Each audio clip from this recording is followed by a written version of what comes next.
Welcome back. Well, he's got a full ride to college and a career path set to music. It's a remarkable feat for a gifted student from Huntington who only began playing the organ in high school. TV 1055's Jennifer McLogan introduces us to this young man. Matt Luca forgot his organ shoes. Stocking feet won't hold him back.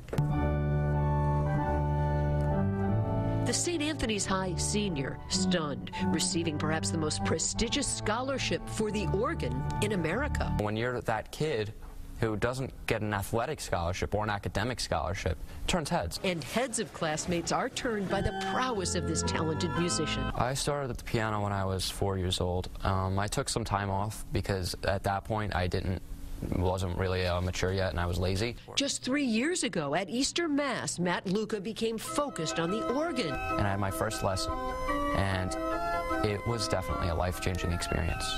Just fell in love with it, and I was determined to be the best. Every other year, College of the Holy Cross searches the country for the most talented organist. This was supposed to be an off year, but when they heard Matt Luca play,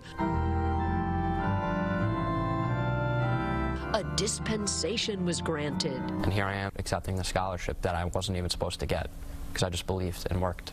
He's got terrific training on the outside. He was at the School of Rock. He was in the top 1% of that program and went on a national tour. And he was in the Juilliard pre-college program. It depends on your homework load. Yeah.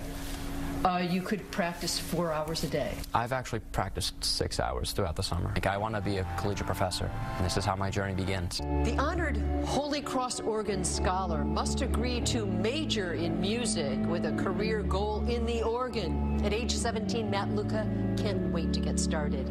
From St. Anthony's High School in Huntington, Long Island, Jennifer McLogan, TV 1055. And Matt Luca will be a protege to professor and world-renowned organist James David Christie starting in September. Well, Matt isn't the only gifted kid on Long Island. A 5-year-old from Alberson is seeing his new invention brought to life. Rhett Pace, he loves to draw, and he loves to talk about snow. When he drew a sketch of what he calls a snowy blaster, his science teacher took notice and contacted a British YouTube contest for young inventors. I emailed them and said, can kids from the United States enter? And they said, absolutely. Next thing you know, I get a tweet a few weeks later from the company that says, guess whose invention we're going to build? And then I wrote back, what? Like with the emoji.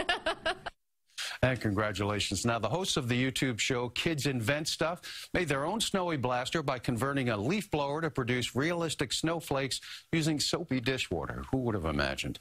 And when we return, the Glen Cove Chorale. Stay with us.